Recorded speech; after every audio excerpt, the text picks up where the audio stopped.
warmly welcome you all of you guys on the behalf of semester seminar organized on the topic of eco-friendly steps toward planet, which is organized by AHS students in Superior University. Let's start the show with the recitation of Quranic verses, and for this I'd like to call on stage Hafiz Muhammad Mushtaq to please join us.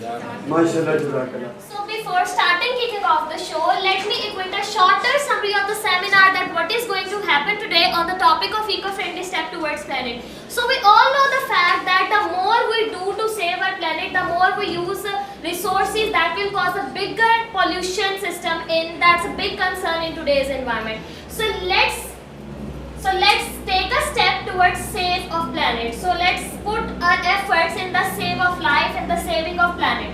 So now moving towards the guest presentation part, I'd like to invite on stage Dr. Rabia Nawaz. She has a PhD in molecular biology from EMA and University of Punjab. She has served as visiting researcher at Center for Disease Control in UK, and she is also serving as an editor to the Department of Journal of Biological Sciences and also Society Advisor of Sci-Fi Society. So please put your hands. मैंने अभी ये कहा कि हम environmental friendly चीजों की तो बात कर रहे हैं, वो itself एक ethical चीज है ना. Why science has shifted from the conventional science to the eco-friendly science. हम eco-friendly की बात क्यों कर रहे हैं? हम इसीलिए बात कर रहे हैं ताकि उसमें harm का element जो है वो कम हो. और जो बेनिफिट ये है कि दे आर डिग्रेडेबल बाय डीपॉलीमरेज, और ये वाले डीपॉलीमरेज आपके बहुत सारे बैक्टीरिया और फंजाई जो है वो प्रोड्यूस करते हैं, और वो नेचुरली आपकी सॉइल के अंदर या आपके इन्वायरमेंट के अंदर है. क्योंकि अगर ये जो प्लास्टिक्स है नॉर्मली अगर आप उसको देखो, इफ डंप अगर करते हो अपने सारे जो आपका कचरा है या कूड़ा है सारा उसको करते हो, और बीच में अगर आपकी लेयर आ जाती है एक प्लास्टिक की, तो इट टेक्स अबाउट 50 ईयर्स के वो वाली आपकी जो प्लास्टिक है वो ख़त्म होने में. तो ज़ाहिर है उसके ऊपर जितनी लेयर्स बन रही है उसके ऊपर जितना कुछ है वो डिग्रेड नहीं होगा या डिकम्पोज नहीं होगा.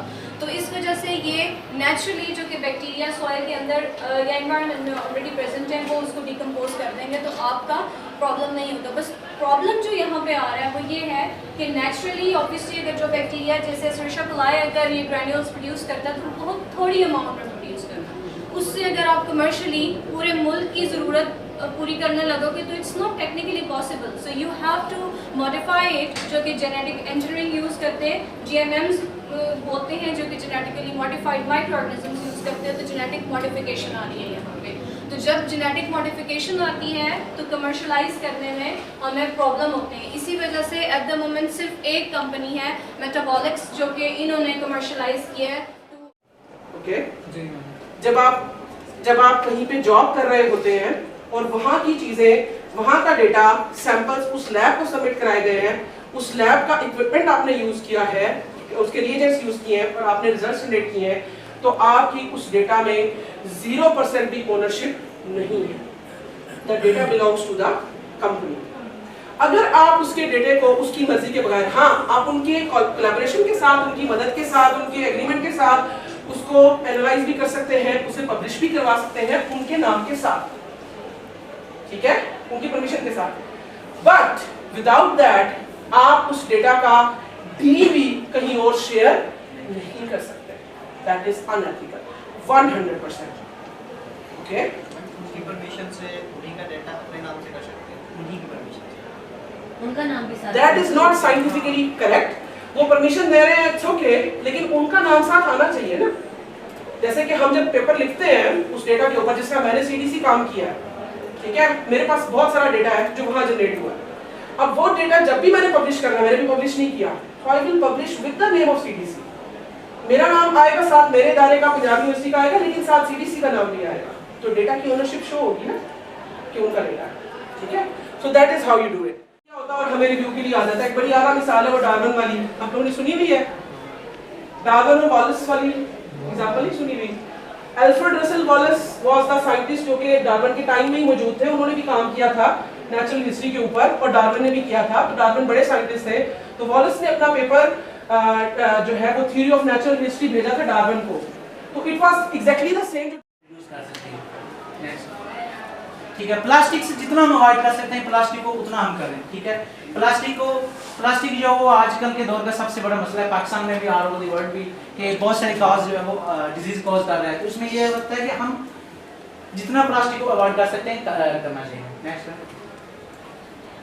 नेक्स्ट उसके बाद है ग्रो योर ऑन, मतलब कि हम घर में, ठीक है, जो कुछ अपना खाने के लिए जो ऑर्गेनिक फूड है हम अगर खुद तैयार कर सकते हैं बगैर किसी फर्टिलाइजर के जो कि हम मार्केट्स में अवेलेबल हैं या बगैर किसी स्प्रे के। कैटालिटिकल कन्वर्टर लगाए गए हैं, एयर पोल्यूटेंट्स को कंट्रोल किया जा रहा है, एग्जॉस्ट लगाए गए हैं, उसमें फिल्टर्स लगाए गए हैं, लेकिन ऐसे कोई हमारे पास इस तरह का कोई इसके ऊपर ड्रॉबैक्स टीम नहीं है जो इसके ऊपर वर्क कर सके, ना तो पाकिस्तान लेवल पे और ना ही हमारे प्राइवेट लेवल पे। अगर प्राइवेट लेवल पे है भी एक दो इंस्टीट्यूट तो वो उस लेवल की वर्किंग नहीं कर रहे जिस लेवल पे उन्हें करनी चाहिए।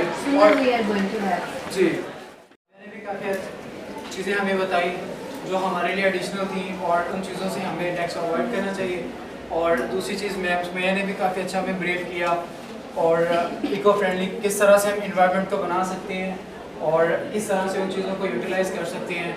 और बीइंग अ ह्यूमन और बीइंग अ स्पिरिट स्टूडेंट और बीइंग अ फ्यूचर साइंटिस्ट हमारा ये फ़र्ज़ बनता है कि हम अपने स्टेप पे और अपने एंड पे कुछ ना कुछ इन्वायरमेंट को फ्रेंडली बनाने के लिए अपना किरदार अदा करें।